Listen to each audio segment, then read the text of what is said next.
Alexander, and today I'll be doing a tutorial on cart full and how to start variating it. In this tutorial, we're going to talk about my perspective to cart full and the difference between cart full and round off full, or starting it from a scoot, TDR, anything incomplete, versus something in a hyper stance. We'll also be going through some variations of full, like full dleg, full hyperhook, and full 8-9. If you're a beginning tricker and you're just starting to learn cart full and you want to start variating it, make sure you use the variations that are built into the move instead of variations that you have to add on to the move. A cart full D-leg is really just a cart full, but you do a variation as you do the cart full. But a cart full hyperhook is something that you have to think about as you do the full. You have to change the full in order to do the hyperhook, so it's going to be a lot more complex. When you're doing a cart full, you really want a strong cartwheel, you want it nice and extended, you want it nice and powerful, you want to get a lot of height out of it, and you don't want to travel too much. You want to stay kind of in the same spot when you do the full. You want to set your head nice and high, pull with your left shoulder, and then flip your butt over your head, and try and put your feet right where you're spotting on the ground. If you're able to do a cart full and you're able to do it nice and relaxed, you're not really trying to get the twist around, but you are pulling it still, probably about 50%, and you really know you're gonna land. Sometimes you can kinda hyper, but not land on one foot, just over twist it. Or sometimes even you can put 20% into the set of it and then you can land it still. About that time you can start variating it, and I suggest your first variation should be full D-leg.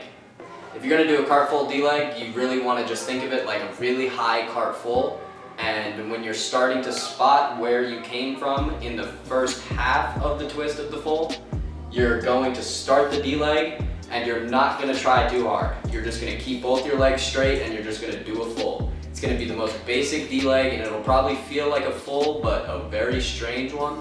And as you get used to it, you'll slowly start to spot not only the first spot that I just mentioned when you start the D-leg, but you'll also spot in front of you and you'll be able to spot nice vertical, nice big fat boy D-leg.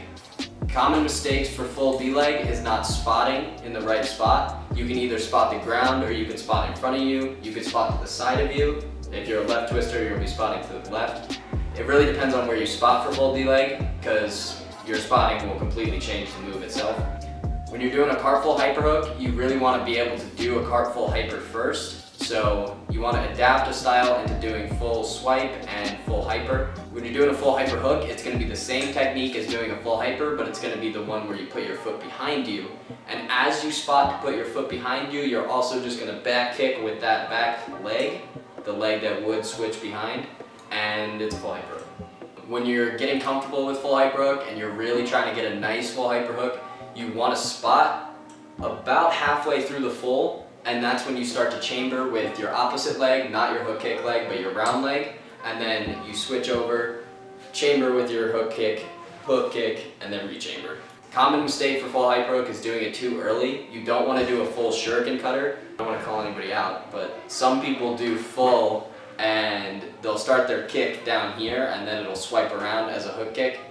But you really want the hook kick to be up here. You want it to chamber, kick, rechamber, like it's hitting 12 o'clock. For full 8-9, I really suggest learning full and a half, full mega, and full swipe. If you could do all three of those things, then you really just have to combine those moves together and it kind of becomes a move in itself. You're going to do a full, spot the ground nice and early, kind of swipe, but really, really late, almost like you're doing a gainer, but in the air. You're going to land in an eagle, swipe, and then just try and kick around and land in full mega stance. Common mistake for full 8-9 is not rotating enough. If you don't rotate enough before you get the leg out, you're just going to do like a full scissor and you're going to land in a mega stance facing sideways, not forward, and it could really destroy your knee. You don't want to do that. So you just really want to get as much rotation as you can and kind of land as a front flip, like a front kick, not a side kick. Alright, this is Jordon Alexander with the Perspective series with Air State Tricking. If you want to buy any of this merchandise, the link will be in the bio. See you next time.